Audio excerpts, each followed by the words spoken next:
All right, so we mentioned a couple other terms that we'll quickly cover this week. Priming and framing. Those traditions of mass media research essentially sort of stem from the agenda setting tradition. A lot of scholars that work on agenda setting, they also created priming and framing research. So let's quickly cover that just to make sure we know what we're talking about when we say mass media prime voters, or they frame this political candidate to look a certain way. What does it mean if we use actual research terms? So the definition of media priming, one of the definitions that I found, if you need an official definition, political media priming. That's the process in which the media attend to some issues and not others, and thereby alter the standards by which people evaluate election candidates. And the same, by the way, we can say about commercial companies. So it's not only about politics. What does this mean in simple terms? It means that the basic idea here is that whatever people see in the media, whatever factors are highlighted most often in the media, people will use those factors as points of evaluation when they decide to go and vote, when they decide to go and buy a product, when they decide to go and watch a movie, and so on. One example.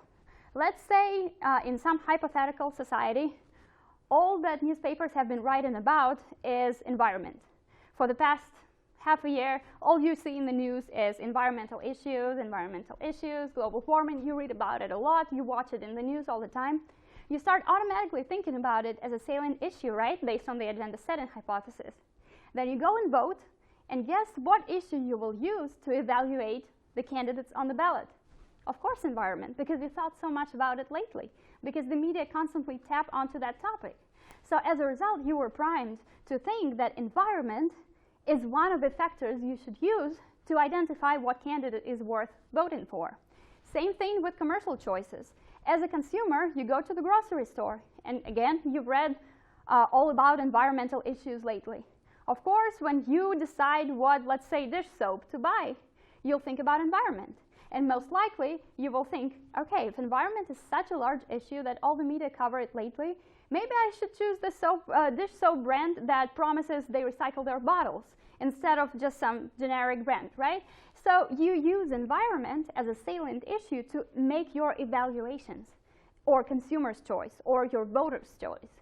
And that's priming. Media have the capacity to prime people's, well, I'm going to slightly oversimplify the statement just to make it clear. Media have the capacity to prime voters or consumers to use certain topics when they make their choice. And that's a pretty powerful capacity if you think about it. Yet still, it's way more sophisticated of an effect compared to just plain basic ideas that media are propaganda machines. Of course, that's a way more sophisticated effect. Yet it's pretty significant. And again, that's the power of mass media research. It really helps us understand in way greater detail how mass media affect people. And then it translates into our daily work as mass media practitioners because we know the responsibility that our work involves. All right, moving on to the next slide. So how does the priming effect work? I'm just going to quickly go over it. The priming effect uses salient issues, right? Remember that example with environment. Salient issues, why they're so easy for us to remember and use? Well, first of all, they're more accessible. We're more likely to remember things that are more accessible, right? And if every media channel around you is talking about environment, that's very easy to access. You don't have to do any additional research. The second reason is because it's seen as more relevant. If the society is talking about environment, it means it's more relevant. What are the consequences of that effect? First of all, more accessible issues are easy to think of, and they therefore become more important as cues for political attitudes or commercial choices when we buy a product. And as a result, if we see something as more relevant, we're more likely to use that as criteria for evaluating public officials or candidates or companies or pretty much anything. So overall, salient issues are just significantly more easy to access mentally, and as a result, we use them as criteria or factors for evaluation. And again, the research doesn't say if it's bad or good that the media have this capacity to affect people. The research just states that the priming effect has been documented in certain studies. Moving on to the next slide. So what affects the intensity of priming? Remember, we just spoke about how agenda setting doesn't occur in total vacuum. Certain things will affect how effective it is.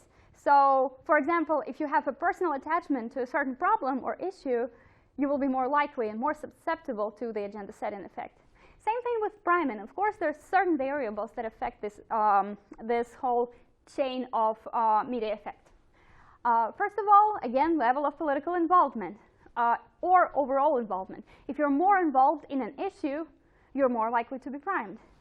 However, there's been mixed findings, pretty much just like everywhere in research.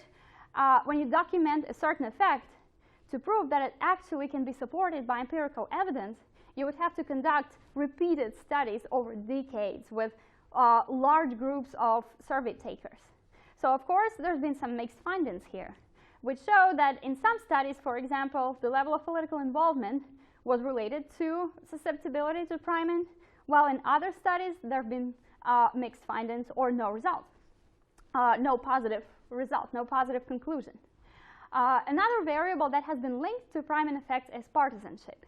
And this one is actually very typical of the American media market because of its very double-sided or sort of bipolar political system.